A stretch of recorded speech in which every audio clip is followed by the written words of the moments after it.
بسم الله الرحمن الرحيم. الحمد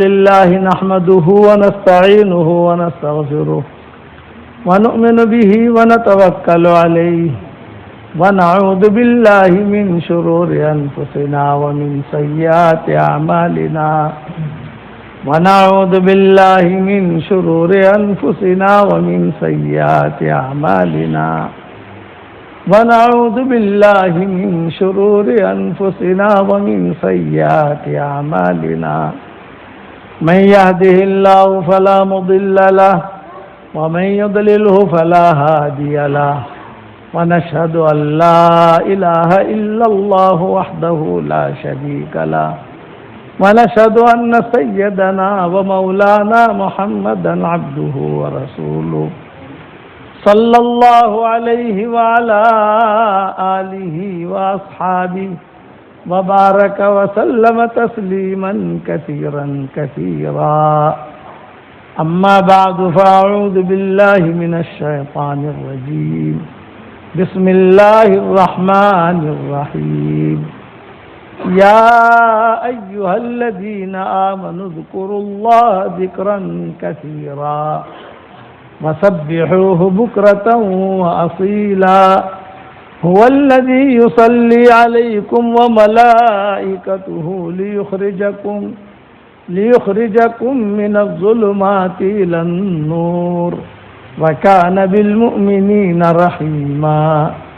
تحيتهم يوم يلقونه سلام وأعد لهم أجرا كريما. يا أيها النبي إنا أرسلناك شاهدا ومبشرا ونذيرا وداعيا إلى الله بإذنه وسراجا منيرا. وبشر المؤمنين بأن لهم من الله فضلا كبيرا. ولا تطع الكافرين والمنافقين ودع أذاهم وتوكل على الله وكفى بالله وكيلا. صدق اللہ العظیم. قابل احترام بھائیوں، دوستو، بزرگوں، ایک مرتبہ بعض صحابہ حضور صلی اللہ علیہ وسلم کے پاس آئے اور آ کر انہوں نے ایک عجیب سوال کیا. مسند احمد میں یہ روایت ہے اور دوسری بھی کئی کتابوں میں یہ روایت ہے. بہت عجیب سوال کیا. یہ فرمایا کہ حضرت، لوگ اللہ کے راستے میں جاتے ہیں، بہت لوگ ایسے ہیں جو مال خرچ کرتے ہیں، بہت لوگ ایسے ہیں جو راتوں کو تہجد پڑھتے ہیں، لیکن ہم ایسے ہیں کہ مجھ سے نہ اللہ کے راستے میں جایا جاتا ہے، ڈر ہے مر جاؤں گا تو بچوں کا کیا ہوگا، مال بھی خرچ نہیں ہوتا بخیلی کی وجہ سے، اور تہجد میں بھی نہیں اٹھایا جاتا غفلت کی وجہ سے. تو میں کیا کروں؟ میں تو محروم ہو گیا، نہ مال خرچ کرتا ہوں، نہ جو ہے اللہ کے راستے میں نکلتا ہوں. اس زمانے میں غزوات ہوتے تھے، اور نہ جو ہے تہجد میں پڑھی جاتی ہے. میرا تو کہیں کوئی مقام ہی نہیں اللہ کے یہاں. تو رسول اللہ صلی اللہ علیہ وسلم نے انہیں جواب دیا، اور وہ جواب یہ دیا کہ سبحان اللہ و بحمدہ بہت پڑھا کرو، یہ اس کا بدل ہو جائے گا. ساؤتھ افریقہ والوں کے لیے تو بہت میٹھی حدیث ہے. جو ساؤتھ افریقہ کے ہمارے بھائی ہیں ان کے لیے تو بہت میٹھی حدیث ہے. ایک جواب تو یہ دیا آپ نے کہ سبحان اللہ و بحمدہ بہت پڑھا کرو، یہ اس کا بدل ہے. دوسرا جواب یہ دیا کہ اللہ کا ذکر بہت کیا کرو، درود شریف پڑھو، استغفار پڑھو، قرآن پڑھو، نماز پڑھو. یہ چیز ایک تو ایک سبحان اللہ بحمدہ بہت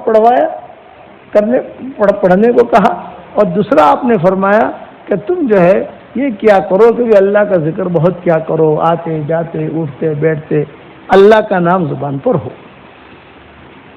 تو رسول اللہ صلی اللہ علیہ وسلم کے پاس کوئی آتا تھا تو حضور صلی اللہ علیہ وسلم اسے بہت پیار سے جواب دیتے تھے، دھکا نہیں دیتے تھے، بھاگ یہاں سے، میں بہت مشغول ہوں، بھاگ یہاں۔ بہت پیار سے، بہت محبت سے، تو وہ صحابہ اسے بھی لیتے تھے، یہ تربیت تھی حضور صلی اللہ علیہ وسلم کی۔ یعنی اگر کوئی مانگتا بھی حضور سے اور حضور کے پاس نہ ہوتا تو دے ہی دیتے، بعض وقت ایسا ہوتا ہے کہ نہیں ہے،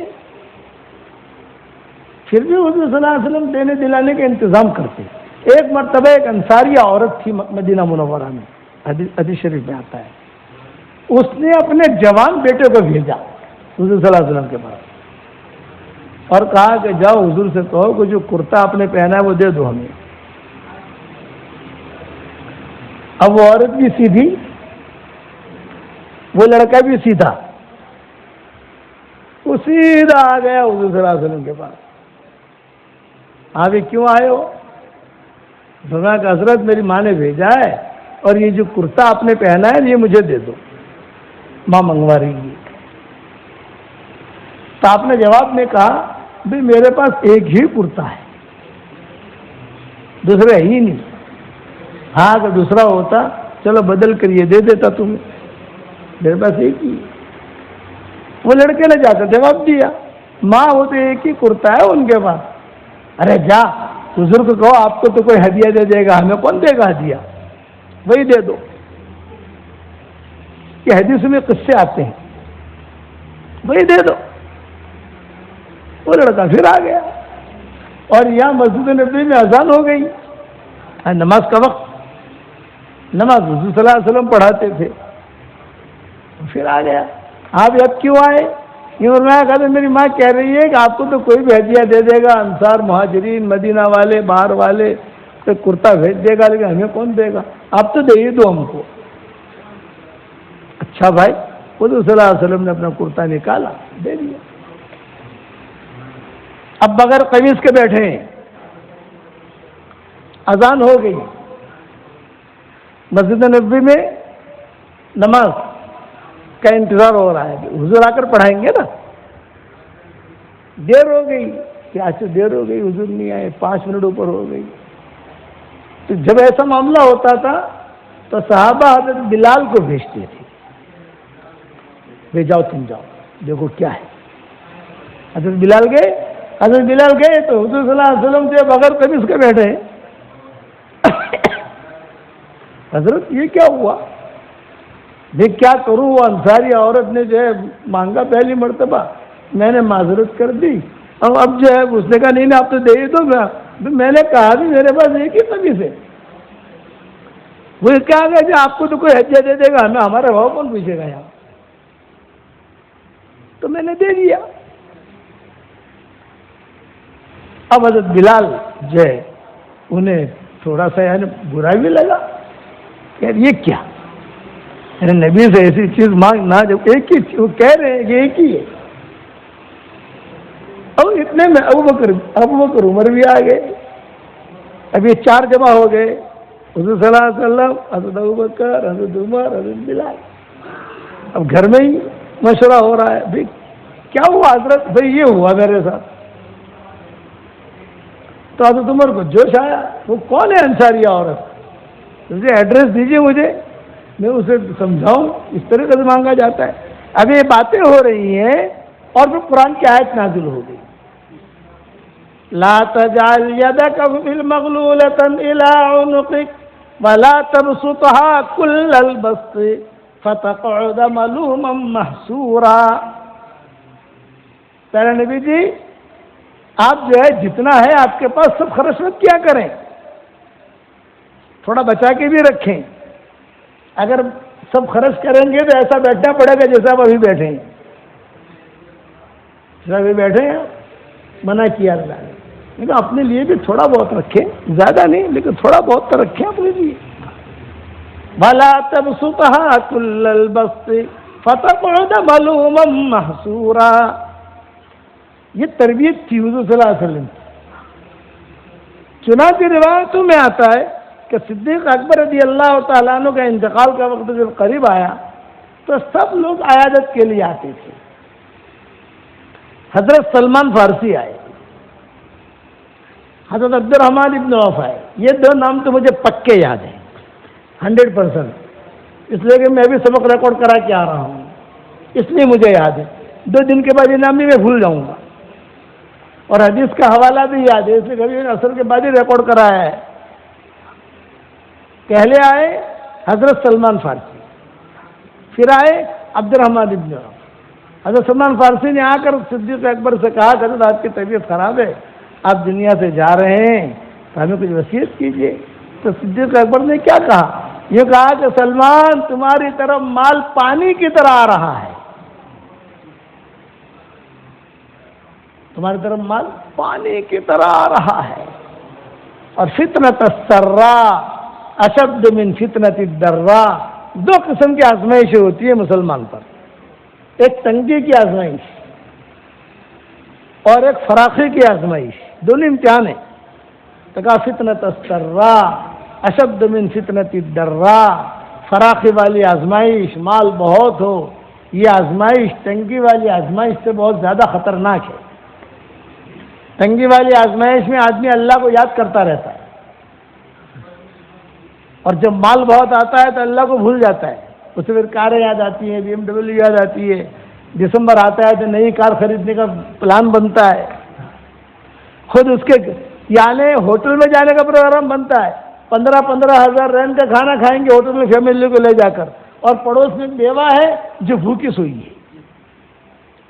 ایسے قصے ہوئے کہ پڑوس میں ایک بیوہ ہے، وہ بھوکی سوئی ہے اور فاقے کی حالت میں اس کا انتقال ہو گیا، اور یہاں جا کر جو ہے 15,000 رینٹ 10,000 رینٹ کا جو ہے بل بنائیں گے کھانے کا. اب صدیق اکبر نصیحت کر رہے ہیں، سلمان میں تجھے نصیحت کرتا ہوں، تو گورنر بنے گا، مال اللہ تجھے بہت دے گا، لیکن خرچ کرتے رہنا، خرچ کرتے رہنا، بچانا مت، خرچ کرتے رہنا، خرچ کرتے رہنا. اور 5 وقت کی نماز پڑھنا، یہ صدیق اکبر نے وصیت کی تھی، نصیحت کی تھی تو سلمان فارسی کو. 5 وقت کی نماز پابندی سے پڑھنا، جو مرد و عورت 5 وقت کی نماز پابندی سے پڑھتا ہے وہ 24 گھنٹہ اللہ کی حفاظت میں آ جاتا ہے. 24 گھنٹہ اللہ کی حفاظت میں، اور مال تیرے پاس بہت آئے گا. چنانچہ سلمان فارسی گورنر بنے، قصہ ہے، گورنر بنے. ہو جب ان کا انتقال ہو گیا تو گورنر صاحب جو تھے ان کا مال دیکھا گیا گھر میں کتنا ہے. ایک کٹورا نکلا، ایک پیالہ نکلا، ایک گدا نکلا، ایک لاٹھی نکلی. بیچنا ہے نا، ورثے میں تقسیم کرنا ہے. 14 درہم کا تھا. آج ہے ہمارے یہاں کوئی ایسا 14 درہم؟ بعض علماء نے 14 درہم لکھا ہے، بعض علماء نے 14 دینار لکھا ہے. امام احمد نے روایت نقل کی ہے. ابھی حوالہ اس لیے دے رہا ہوں کہ ابھی سبق دے کر آیا ہوں تو یاد ہے، عشاء بعد کھانے کے بعد یہ حوالہ بھی بھول جاؤں گا. فطری چیز ہے انسان کی. یہی معاملہ ہوا عبد الرحمن ابن عوف کا. وہ آئے، وہ مجھ کے نصیحت کرو، عبد الرحمن تیری طرف مال بہت آ رہا ہے، بہت آ رہا ہے، خرچ کرتے رہنا، خرچ کرتے رہنا. میں نے حضور صلی اللہ علیہ وسلم سے سنا ہے کہ زیادہ بوجھ لے کر قیامت کے میدان میں مت آنا، زیادہ بوجھ لے کر مت آنا. یعنی خرچ کرنے کی ترغیب دی، بھوکے رہنے کی ترغیب دی، زیادہ کھانے کی ترغیب نہیں ہے.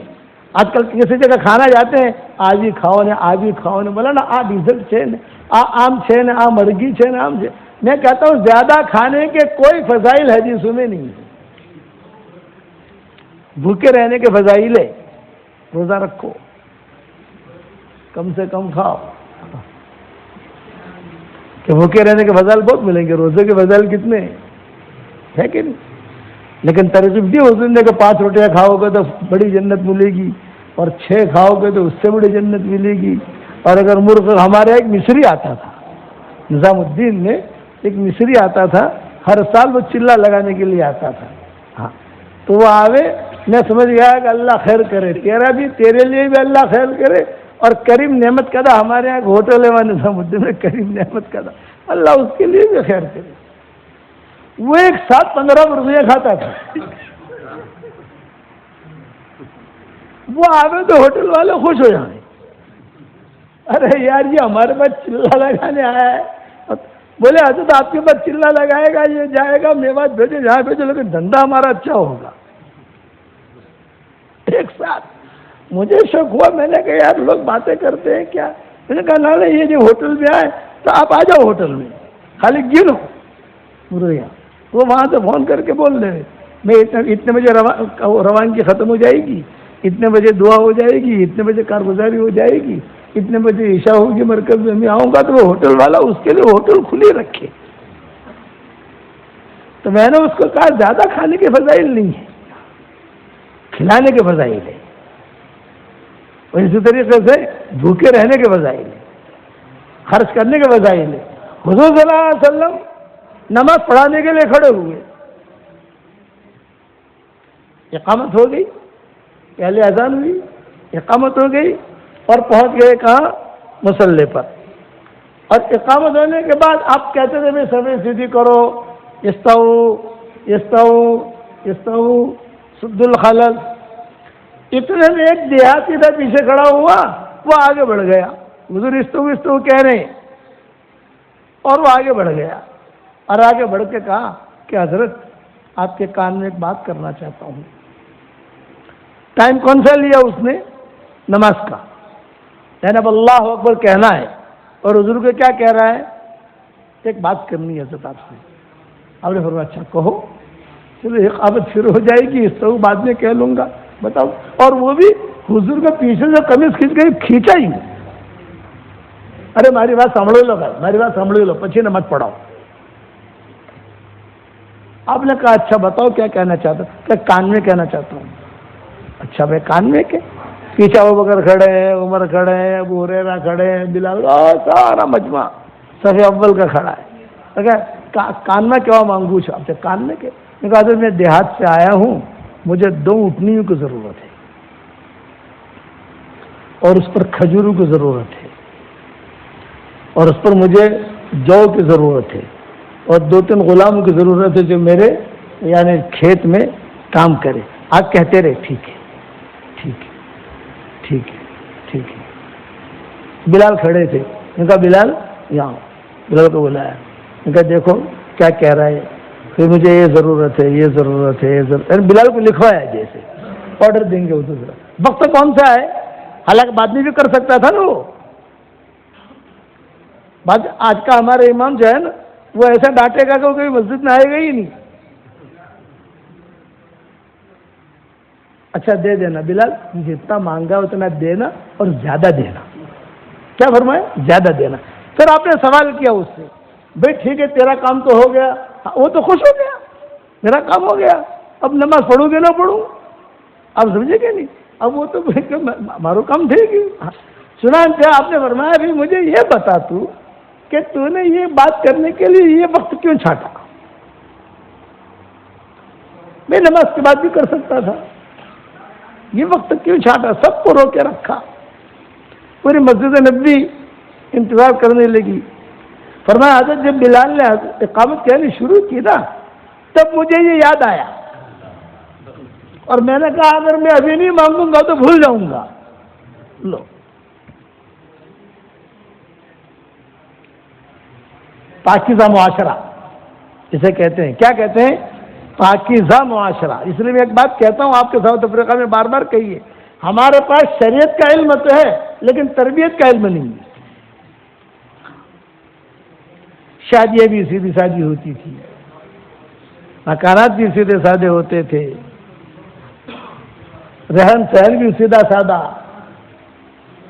شوشانی علماء نے لکھا ہے جب دین میں زوال آتا ہے، دین میں زوال آتا ہے تو سب سے پہلے دین میں شوشا شروع ہو جاتا ہے. شوشا شوشا ہوا، حضرت آ رہے، حضرت آ رہے، حضرت آ رہے، حضرت آ رہے، گیا دین. دین ہمارا بہت سادہ، سیدھی سادی شادیاں ہوتی تھی حضور صلی اللہ علیہ وسلم کے زمانے میں. انس بن مالک کہتے ہیں میری عمر 8 سال کی تھی اور میں مدینہ منورہ میں حضور صلی اللہ علیہ وسلم آئے تو میری ماں جو تھی یہ بھاگی بھاگی آئی حضور صلی اللہ علیہ وسلم کے پاس اور میرا ہاتھ پکڑا اور ہاتھ پکڑ کر حضور سے کہا کہ حضرت آپ مدینہ منورہ میں تشریف لائے ہیں اور جو ہے مدینہ منورہ والے تو آپ کو بہت ہدیہ دیں گے، انصار مہاجرین بڑے بڑے سیٹھیے ہیں، میں تو ایک بیوہ عورت ہوں، میرے پاس تو میرا شوہر نہیں ہے، یہی ایک بچہ ہے میرا، تو یہ میرا بچہ میں آپ کو ہدیہ دے دیتی ہوں۔ انس بن مالک کہتی ہیں یہ میرا بیٹا میں تمہیں جو ہے ہدیہ آپ کو ہدیہ دے دیتی ہوں، 8 سال کی عمر ہے، سمجھدار ہے، یہ آپ اس کی تربیت بھی کریں گے اور آپ جو ہے اس کی یعنی آپ کی خدمت کرے گا۔ انس بن مالک کہتے تھے کہ حضور صلی اللہ علیہ وسلم نے مجھے کبھی بھی ڈانٹا نہیں، کبھی بھی نہیں۔ ایک مرتبہ حضور صلی اللہ علیہ وسلم نے مجھے بلایا، انس ایک پرائیویٹ کام ہے کرے گا، خادم تھے نا حضور کے، کرے گا؟ ہاں ہاں بھی کروں گا۔ دیکھ اب حضور کہہ رہے ہیں اس کو، دیکھ یہ پرائیویٹ کام ہے، کسی ماں کو پتہ نہیں ہے، نہ ابو بکر کو پتا، نہ عمر کو پتا، کسی کو پتا نہیں ہے، میں جانوں تو جانے، تو جا اور جا کر یہ کام کر کے آ، بس کسی کو بولنا مت۔ یہ آپ نے فرمایا انس بن مالک سے۔ جو پرائیویٹ کام کیا تھا وہ لمبا قصہ ہے، ابھی تھوڑی دیر میں کیا سمجھاؤں آپ لوگوں کو، اس کے کہنے کی ضرورت بھی نہیں ہے، کتابوں میں دیکھ لینا آپ۔ اب وہ تو چلے گئے انس بن مالک، حضور یہاں بیٹھے ہیں لاٹھی لے کر، انتظار ہوتا ہے نا، آپ لوگ جب 1 کروڑ رین شفٹ کرتے ہو تو انتظار کہیں میسج آ گیا کہ نہیں، پہنچی گیا ہے کہ نہیں، پیسہ پہنچی گیا ہے کہ نہیں، پہنچی گیا ہے کہ نہیں، آدمی ٹینشن میں رہتا ہے، بدامنی کا دور ہے۔ تو وہ قصہ بھی ایسا ہی تھا، اہم کام تھا، حضور بیٹھے ہوئے اب آوے سب آوے، کوئی بھاگا بھاگا آوے نہیں ہوں تو سمجھے گا انس آیا، انس آیا، انس کا تو ٹھکانا ہی نہیں، خود کہتے تھے ٹھکانا ہی نہیں۔ حضور صلی اللہ علیہ وسلم خود نکلی اکیلے، آپ اکیلے نہیں جاتے تھے کسی جگہ، کسی نے کسی کو لے کے جاتے تھے اپنے ساتھ، ابو بکر کو لے لیا، عبداللہ بن مسعود کو لے لیا، بلال کو لے لیا، حضرت علی کو لے لیا، جاتے تھے جی حضور صلی اللہ علیہ وسلم اکیلے نکلے تو بچے کھیل رہے تھے، انس بن مالک بھی کھیل رہے تھے۔ انس بن مالک کو پتہ ہی نہیں کہ حضور آ رہے ہیں، اب وہ کھیلتے کھیلتے حضور پر نظر پڑی، اور جب نظر پڑی تو خبر یاد آئی، ارے کام یاد آیا، ارے ارے ارے ارے، تو ظاہر بات ہے کہ آدمی کا ٹینشن ہوگا کہ اس انس بن مالک کہتے ہیں میں بہت گھبرایا، تو آپ نے آ کر میری گردن پر آہستہ سے پیار کیا، پیار مارا نہیں ہوں، ہمارے یہاں تو بیچاری کی حالت خراب کر دے،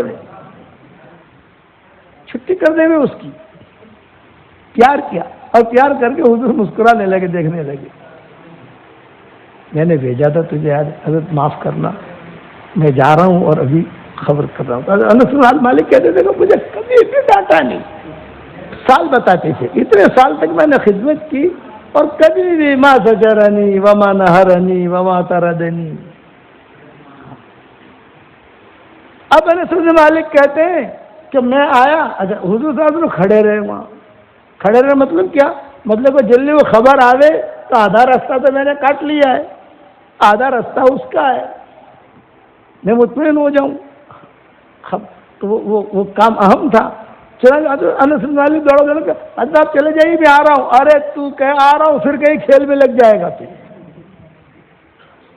یہ بھی تو ہے نا، بچہ تو بچہ ہوتا ہے۔ چنانچہ انس بن مالک آئے، حضور کو خبر دی، حضور صلی اللہ علیہ وسلم کو اطمینان ہوا، تو انس بن مالک کہتے تھے میں نے اتنے سال خدمت کی ہے، میں نے ان سے زیادہ ذی اخلاق کسی کو نہیں دیکھا۔ پھر انس بن مالک اپنی ماں کا قصہ سناتی تھی، ان کی ماں بیوہ تھی نا، ایک طلحہ یا ابو طلحہ، یہ نام تو مجھے پکا یاد رہا نہیں، غالباً طلحہ ہی ہے یا کوئی، وہ مشرک تھے، یہ ان کے ماں کے پاس آئے، ام سلیم کے پاس، اور ان نے کہا میں آپ سے شادی کرنا چاہتا ہوں۔ ہے دربن کے اندر جنرل کو ایسا کسی عورت سے سامنے جا کر کہے میں شادی کرنا چاہتا ہوں، یہ حدیث میں قصہ آتا ہے، میں شادی کرنا چاہتا ہوں، تو ماں نے کہا کبھی میرا تم، اب میں تو تم جانتی نہیں ہوں تمہیں، تم کون ہو کیا ہو، کیسے میں کروں بات، یہاں فلاں جگہ کا ہوں، یہ ہے وہ ہے، جو بھی اپنا تعارفات بھی کراتا ہے۔ تو ماں نے کہا تم مسلمان ہو؟ دیکھو ابھی شادی ہو رہی ہے، ماں نے پوچھا مسلمان ہو؟ یہ فرمایا کہ نہیں مسلمان تو نہیں ہوں۔ یہ فرمایا میں شادی کروں گی اس شرط پر کہ تم اسلام قبول کرو۔ یہ فرمایا نہیں میں دھرم تو نہیں چھوڑوں گا۔ وہ کہنے لگے دھرم تو، مذہب تو نہیں چھوڑوں گا۔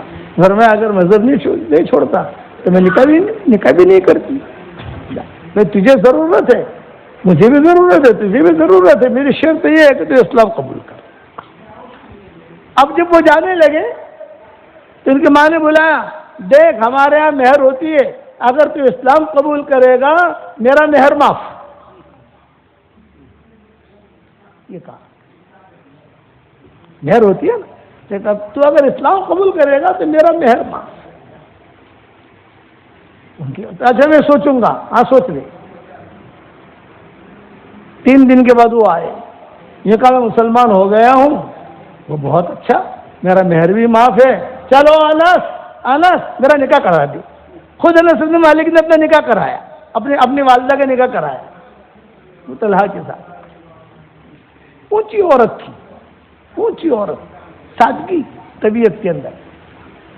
تو کہتے ہیں حضور صلی اللہ علیہ وسلم دوپہر کے وقت میں کبھی کبھی آرام کرنے کے لیے وہاں جاتے تھے، ام سلیم کے یہاں۔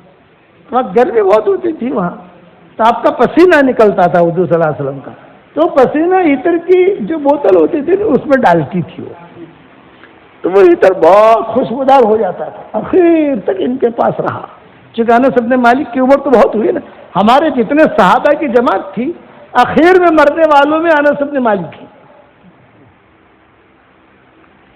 آخر میں مرنے والوں۔ حضور صلی اللہ علیہ وسلم نے ان کو دعا دی تھی، بہت خدمت کی نا۔ ماں کیا مانگتا ہے کہ یہ آپ نے فرمایا کہ اللہ اس کا مال بھی بڑھا دے، اس کی اولاد بھی بڑھا دے۔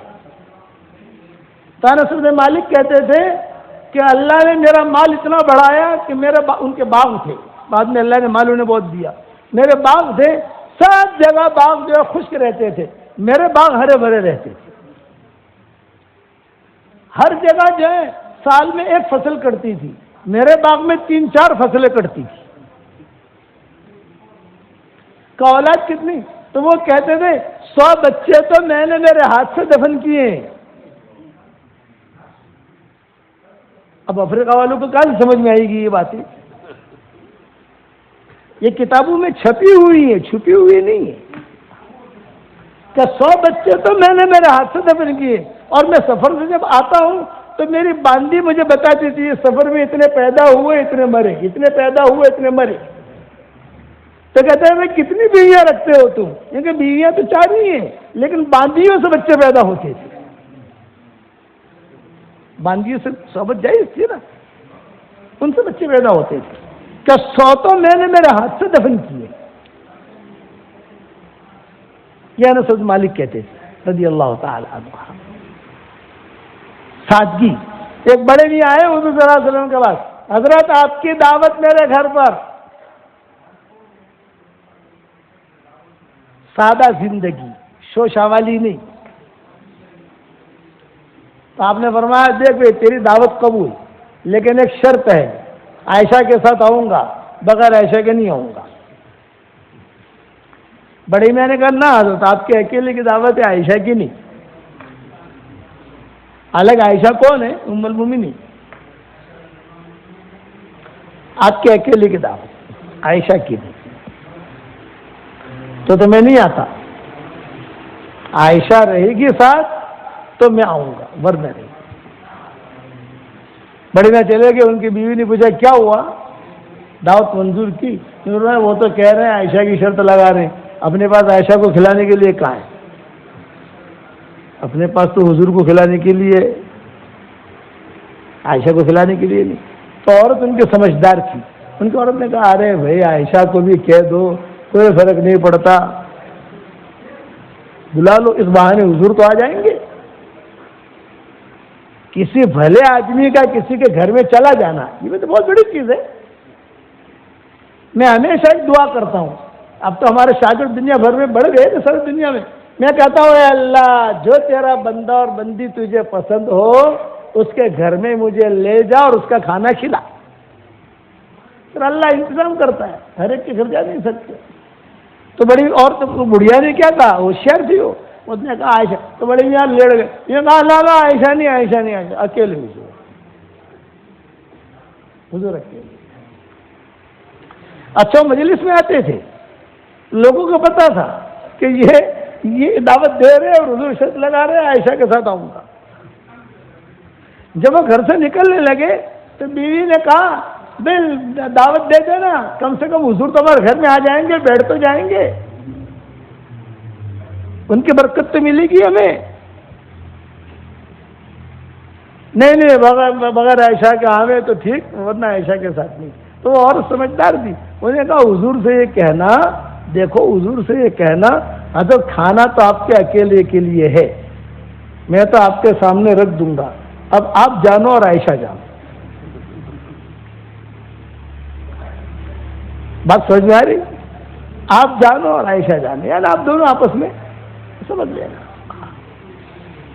آئے تو حضور مسکراتے تھے، سیدھے سادے لوگ تھے، شوشہ نہیں تھی. آج ہم لوگوں کو خراب کیا ہے شوشہ نے، شوشہ. حضور کے پاس آئے، حضور صلی اللہ علیہ وسلم مسکرائے. جب حضور صلی اللہ علیہ وسلم مسکرائے تو مسکرانے کے بعد ابھی کیا ہوا، حضرت آپ کی دعوت، آپ چاہے عائشہ کو لاؤ، کسی کو بھی لاؤ، میمونہ کو لاؤ، ام سلمہ کو لاؤ، جس کو لانا ہے لاؤ، لیکن یہ کہ کھانا تو ایک آدمی کا ہے، آپ جانو اور آپ کی بیگم جانے. سادگی، کوئی قسم کا کوئی شوشہ نہیں. شوشہ کرنے والوں کو اللہ پسند نہیں کرتا. ایک مرتبہ ایک عورت نے یا کسی نے حضرت عائشہ کے لیے بہترین قسم کا جوڑا بھیجا، بہترین قسم کا خوبصورت. حضرت عائشہ رضی اللہ تعالیٰ عنہا نے پہنا اور پہن کر ذرا سمجھ گئے نا آپ لوگ، دیکھنے لگی کہ کیوی لاگو چھوں، کیسی لگتی ہوں، کیسا ہے. اتنے میں ابو بکر آ گئے، صدیق اکبر آ گئے. عائشہ کیا کر رہی ہو تم؟ ابا میں دیکھ رہی ہوں کہ کیسا لگ رہا ہے مجھے. تو کہا بیٹا یہ ایک قسم کا عجب ہے، ایک قسم کا تکبر ہے، اپنی چیز کو اس طریقے سے دیکھنا میں کیسے لگ رہی ہوں. آج کل تو جو ہے دلہن کے لیے پہلی رات کا جوڑا الگ، ولیمے کا جوڑا الگ، منہ دکھائے کا جوڑا الگ، دوسری رات کا جوڑا الگ. اور وہ جو دعوتیں ہوتی ہے نا ان میں بمبئی میں ایک جگہ ہمارے کسی نے بلایا تو دوپہر میں نے نکاح پڑھایا، تو ایک الگ جوڑے میں آیا وہ آدمی.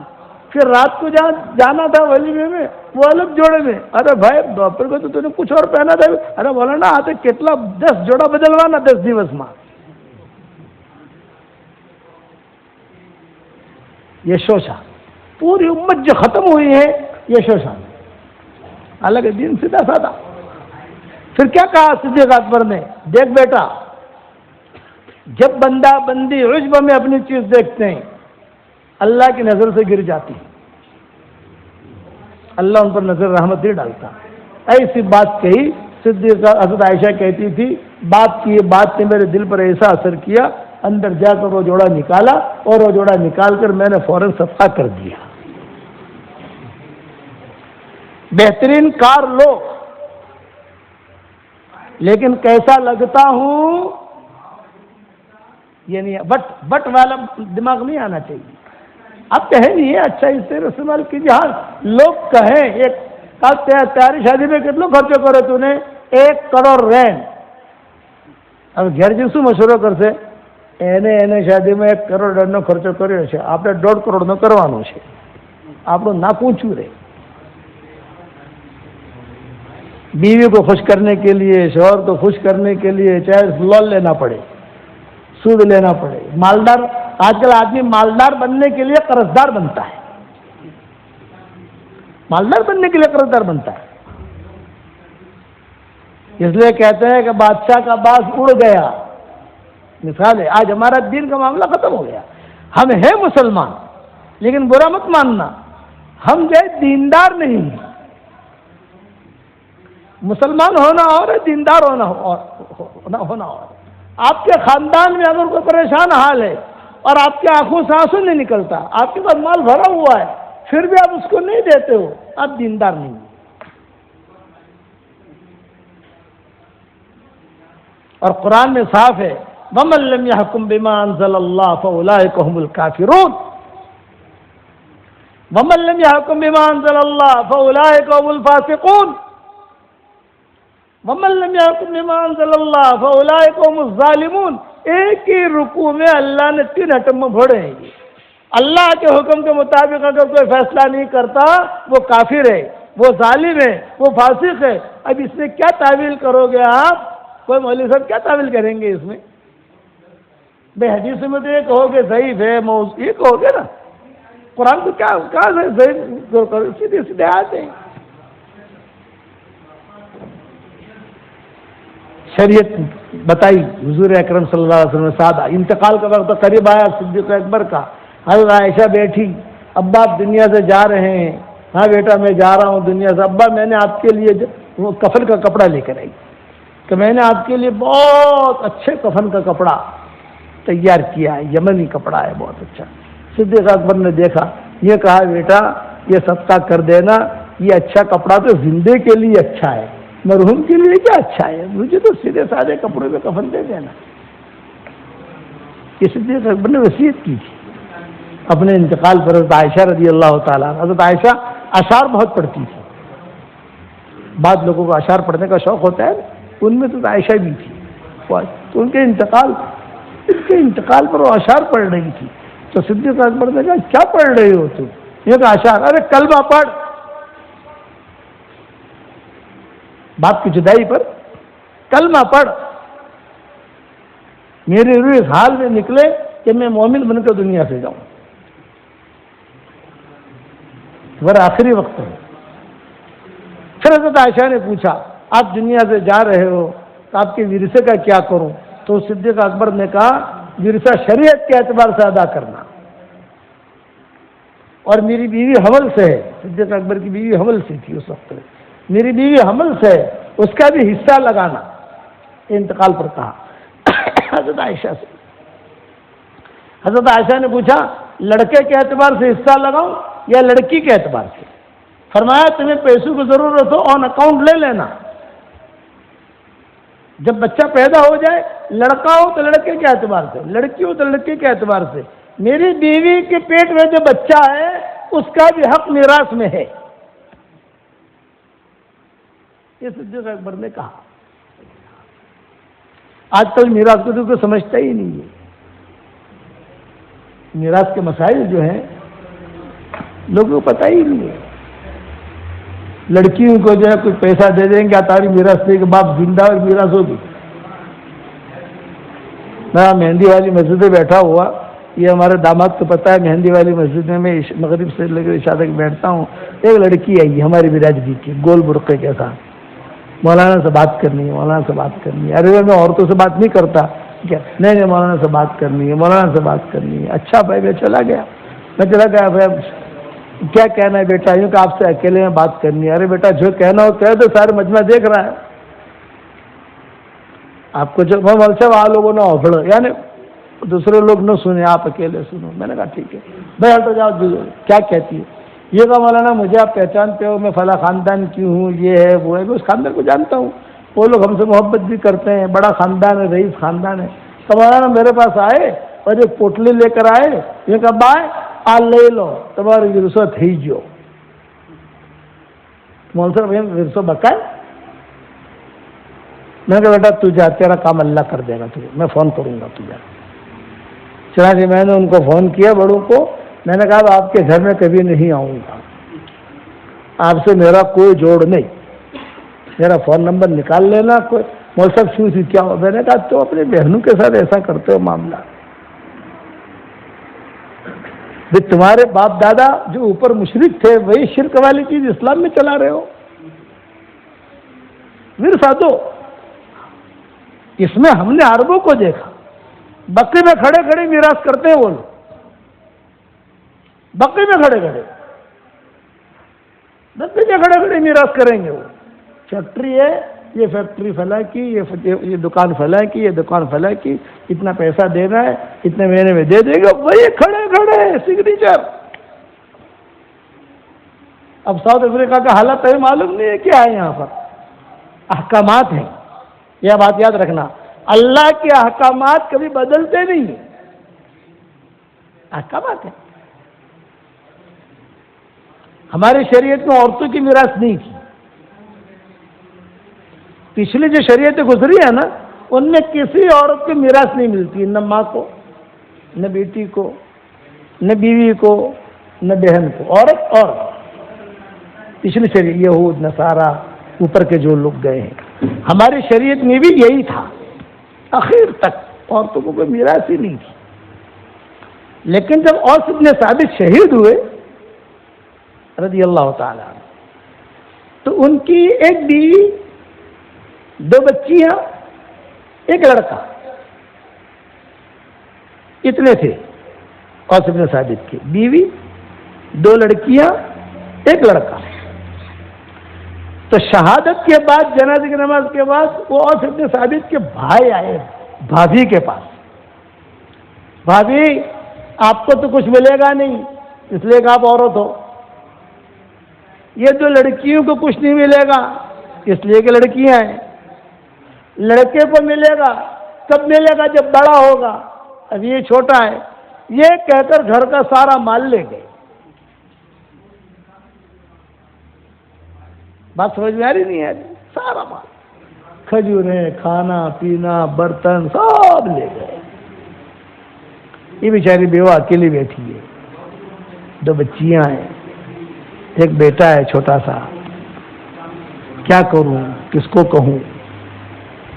اتفاق ایسا ہوا کہ دوسرے دن حضور صلی اللہ علیہ وسلم وہاں سے گزرے. اتفاق تھا، یعنی حضور صلی اللہ علیہ وسلم کوئی اور کام سے جا رہے تھے. لیکن صلی اللہ علیہ وسلم کسی گلی سے جب گزرتے تھے، ایک آواز آتی تھی، جا رسول اللہ، جا رسول اللہ، جا رسول اللہ. اللہ کے رسول آ گئے، اللہ کے رسول آ گئے. ایک عید ہو جاتی تھی. اس گلی سے گزر رہے تھے، اور ابن ثابت کی بیوہ نے سنا تو اس نے کہا، اللہ کے رسول ہمارے گھر سے گزر رہے ہیں. تو وہ دروازے پر اپنے بچوں کو لے کر بیٹھ گئی. پردہ پڑا ہوا تھا.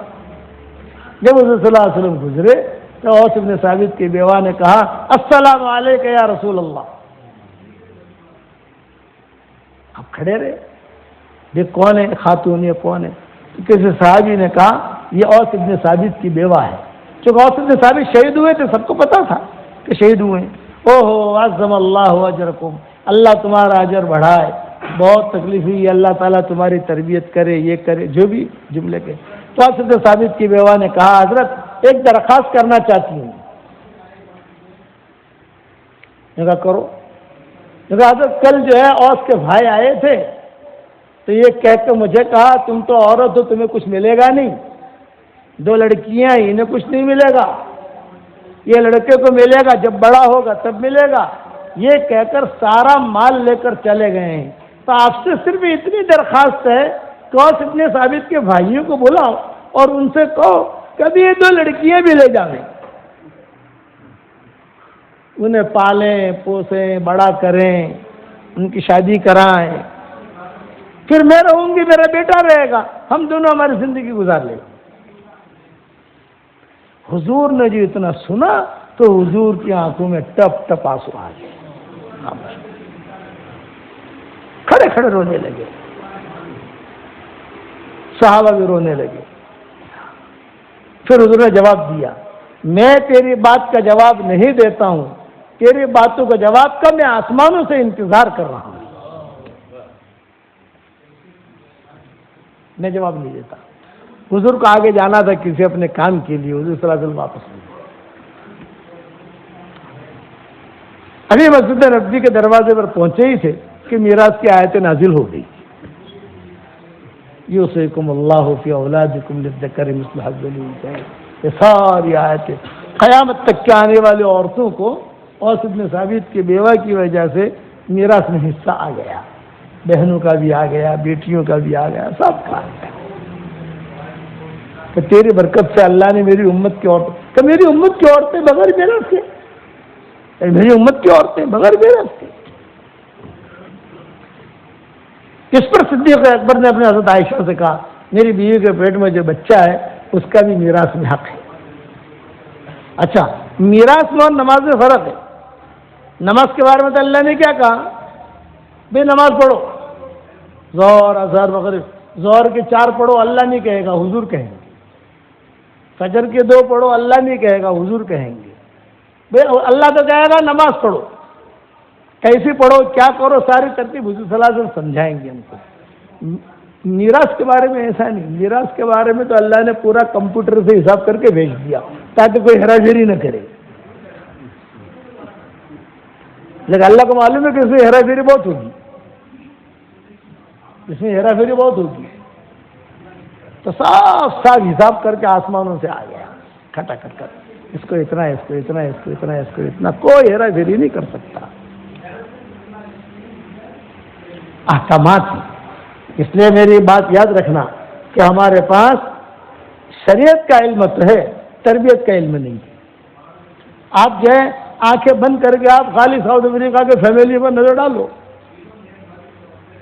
جو بڑے بڑے رئیس ہیں کہ ان کے میراث کا کیا حال ہے۔ ہمارا ہندوستان، پاکستان، بنگلہ دیش اور برما بھی ہے، اس کے اندر یہ سب یہ بلا کے اندر مبتلا ہے، میراث کے بارے میں سمجھتی ہی نہیں۔ عربوں میں وہ نہیں ہے، عربوں کو تو میں نے خود نے دیکھا، وہ کہتے ہیں کہ عربوں کا دل ہے ان کا، اللہ کے حکمت کو سمجھتے ہیں وہ۔ ہم تو ہمارے باپ دادا اوپر کے کافر تھے بھئی، ہمارے جو 100 نسل کے اوپر 200 نسل کے اوپر اب چلے جاؤ تو کفار تھے، وہ رواج اب تک ہمارے گھروں میں ہے، اور وہ تو 100% اوپر کا پاک خون۔ آخر کہتے ہیں کہ حضرت میں نے یہ کیا، برابر کیا کہ نہیں کیا ہے بتا دیجیے آپ۔ میں نے کہا برابر کیا، قرآن کی آیت کے مطابق کیا تم نے۔ ہم سے زیادہ مسائل وہ سمجھتے ہیں، ہم سے زیادہ مسائل، حالانکہ ہم پڑھے لکھے لوگ، ہم پڑھتے ہیں، ہماری کتابیں وہ پڑھتے ہیں، ہمارے بیانات وہ سنتے ہیں۔ ملیشیا میں بھی میراث کا مسئلے میں کوئی گڑبڑ نہیں، انڈونیشیا میں بھی نہیں، مراکش میں بھی نہیں، یہاں سوڈان میں بھی نہیں، مصر میں تھوڑے بہت گڑبڑ ہے، شام میں بھی نہیں، ترکی میں ہے، وہاں میراث کو سمجھتے ہی نہیں۔ ہمارے سامنے دنیا تو ایسی ہے نا، اس لیے ہم نے ہمارے یہاں تو میراث کے سینٹر بنائے ہیں ہندوستان میں۔ ہمارا جو علاقہ ہے پالم پور کا علاقہ، وہاں تو مستقل ہم نے سینٹر بنایا ہے مدرسوں کے اندر، کسی کا بھی انتقال ہو جائے یہاں آ کر جو اپنی، بھائی آپ اپنی پراپرٹی مت بتاؤ 10 کروڑ کی ہے 15 کروڑ کی ہے، لیکن آپ جو ہے لمسم بھائی 1000 روپیہ ہو، اتنے کتنا بنتا ہے، اتنا بنتا ہے، اس اعتبار سے حساب کر لو۔ آپ بھی ڈرتا ہے نا کہ اپنی پراپرٹی کب بتا، میں نے مت بتا نا بھائی، یہ تیری پراپرٹی سب ان للہ ہونے والی ہے، جو تو نماز پڑھے گا باقی رہے گا، وہ تو بقی نہیں دے گا، کاغذ قلم لے کر آتے ہیں، قاضی بھی ساتھ ہوتا ہے، باپ کا انتقال ہوا ہے اور دیکھو اس کا اتنا، اس کا اتنا، اس کا اتنا، وہ قاضی جو ہے وہ تھپا مارتا ہے، ٹھیک ہے ہو گیا دے دو سب۔ فیکٹریاں بند کر دیتے ہیں، یہ فیکٹری کا تالا اب اس کی ہے، اب چاہے اس کا شوہر جانے، وہ جانے، اس کا کام جانے، میں اللہ کے سامنے گنہگار کیوں بولوں؟ اسی لیے آپ نے فرمایا روایت میں، قیامت کے قریب سب سے پہلے جو علم اٹھایا جائے گا وہ میراث کا علم ہوگا۔ قیامت کے قریب سب سے پہلے جو علم اٹھایا جائے گا میراث۔ میرا بیٹا ہے مفتی حذیفہ، میں نے اس کو میراث کے علم اتنا پکا کرا دیا کہ پورا بمبئی اس سے پوچھنے کے لیے آتا ہے۔ میں نے کہا بیٹا اس پر محنت کرو، آپ چلے بھی جاتا ہے، 3 چلے بھی دو، اس پر محنت کرو، سب کو میراث جو ہے ان کے برابر تقسیم ہونی چاہیے، آپ لکھ کے دے دو، اس کا اتنا، اس کا اتنا، دینا نہ دینا ان کا کام ہے۔ قیامت کے حضور نے نشانیاں بتائی کہ قیامت کے قریب میراث کا علم اٹھایا جائے گا، قیامت کے قریب بیت اللہ کو اٹھا لیا جائے گا، پورا کعبہ اٹھا لیا جائے گا۔ روایت میں رات کو لوگ عشاء کی نماز پڑھیں گے، عشاء کی نماز پڑھ کے خوب حرم میں بھیڑ ہوگی، طواف کریں گے اور طواف کر کے اپنے اپنے گھروں میں جائیں گے. جب صبح فجر کے لیے آئیں گے بیت اللہ نہیں ہوگا. لوگ کھڑے کھڑے بیت اللہ کو ڈھونڈیں گے. ارے یہی تھا، کوئی راستہ بھول گئے ہم لوگ. یہ حجر اسود تو وہ مقام ابراہیم تو ہے، بیت اللہ کہاں ہے؟ وہ دن بہت خطرناک دن ہوگا مسلمانوں کے لیے. اللہ کہتا ہے ہمارے کعبے کو ہم اٹھا لیں گے. قیامت کے قریب قرآن کے حروف کو اللہ اٹھا لے گا. جتنی قرآن شریف ہے سب کے اندر سے حروف اللہ لے لے گا. جاؤ خالی کاغذ. صبح آئیں گے دیکھیں گے قرآن کھولیں گے کچھ نہیں. سینوں سے میراث کا علم اٹھا لیا جائے گا، تقویٰ اٹھا لیا جائے گا. قیامت کے قریب شرم اٹھا لی جائے گی. آج شرم اٹھ گئی ہے. باپ کے سامنے کیا بات کرنا، ماں کے سامنے کیا بات کرنا. اس لیے شریعت کا علم تو ہے، تربیت کا علم بہت ضروری ہے. اس کے بغیر دین مکمل نہیں ہوگا. رسول اللہ صلی اللہ علیہ وسلم کے زمانے میں بڑے عجیب و غریب قصے ہوتے تھے. حضور صلی اللہ علیہ وسلم بہت سیدھے سادے طریقے پر اس کے فیصلے کرتے تھے. یوں کرو یوں کرو یوں کرو. اس لیے میرے بھائیو دوستو بزرگوں، بات تو میں اسی پر ختم کرتا ہوں کہ ہمارے ایمان بھی مضبوط ہو، ہمارے اعمال بھی اچھے ہوں. اچھے علماء کو پکڑو. دیکھ کوئی بیمار ہوتا ہے تو اچھا ڈاکٹر پکڑتا ہے کہ نہیں؟ ایرا ڈاکٹر نہیں پکڑتا. کوئی کسی کا کروڑ کا مسئلہ ہوتا ہے تو اچھا وکیل پکڑتا ہے نہیں پکڑتا ہے کہ نہیں؟ خدا نہ خواستہ کسی کو آپریشن کی ضرورت ہے تو 2 پیسہ زیادہ ہو لیکن ایک آپ اچھا سمجھدار ڈاکٹر ہونا چاہیے.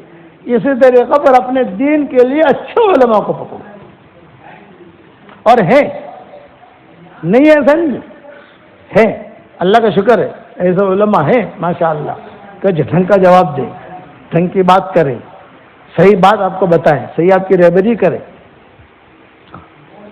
اس لیے عجب نہیں، تکبر نہیں، اللہ تعالیٰ کے احکامات کو پورا کرنا، لالچ نہیں. لالچی آدمی اللہ کی نگاہ سے گر جاتا ہے.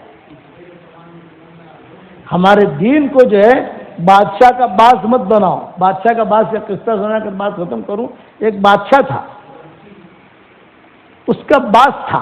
باز سمجھتے ہو کیا کہیں گے باز کو؟ وہ جو شکار کرتا ہے.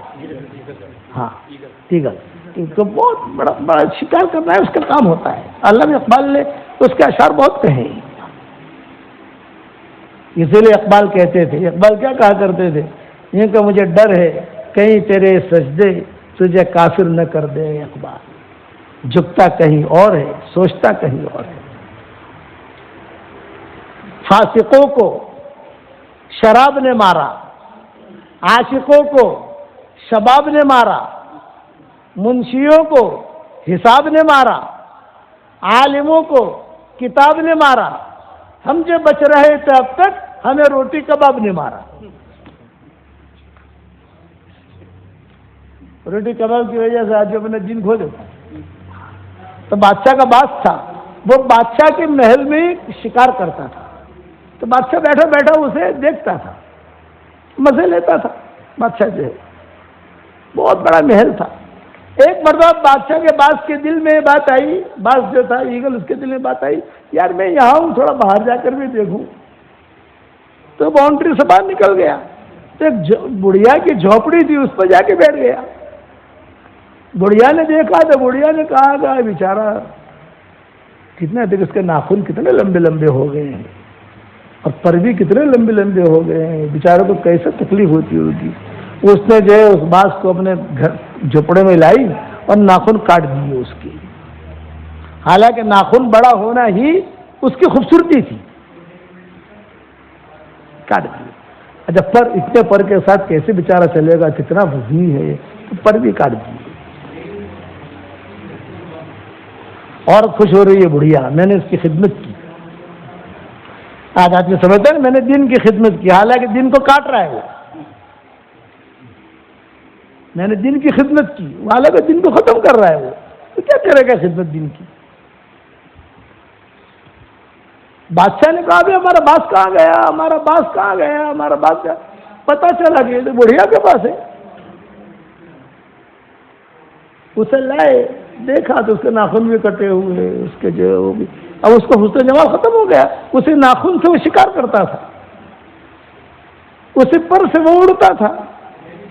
تو بادشاہ نے کہا جو اپنا دین کاٹتا ہے اس کا حال یہی ہوتا ہے، اب یہ کسی کام کا نہیں ہے، اب یہ کسی کام کا نہیں ہے۔ بادشاہ نے کہا مار دو اس کو، تو وزیروں نے کہا خود مر جائے گا، خود مر گیا۔ اس لیے اپنے دین کے ساتھ کھیلو مت، احکامات ہیں اللہ کے، اس کی قیمت ہے۔ میرے والد صاحب رحمۃ اللہ علیہ جملہ کہتے تھے، ایک اللہ کا حکم کا پورا کر دینا، ساتوں آسمان اور زمین اور اس کے اندر کے خزانے اس کے ہاتھ میں آ جائے اس سے زیادہ قیمتی ہے، اور ایک اللہ کا حکم کا توڑ دینا ساتوں آسمان اور زمین کے ٹوٹ جانے سے زیادہ خطرناک ہے۔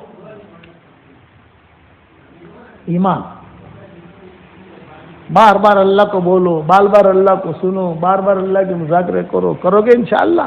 اور وہی میری بات، بھائی سورہ اخلاص بہت پڑھو، 313 مرتبہ سورہ اخلاص پڑھنے کی عادت ڈالو انشاءاللہ۔ 31 بنگلے جنت میں تیار ہوں گے انشاءاللہ، اور 104 قرآن پڑھنے کے برابر ثواب ملے گا۔ 104 مرتبہ تم قرآن پڑھو اتنا ثواب ملے گا۔ حدیث شریف میں آتا ہے 3 مرتبہ کوئی سورہ اخلاص پڑھے 1 قرآن پڑھنے کے برابر ثواب، 10 مرتبہ پڑھے 1 بنگلہ تیار۔ جب 10 مرتبہ آپ سورہ اخلاص پڑھو گے تو 3 قرآن پڑھنے کے بعد الگ سے نہیں پڑھنا آپ کو، وہ اس میں انکلوڈ ہے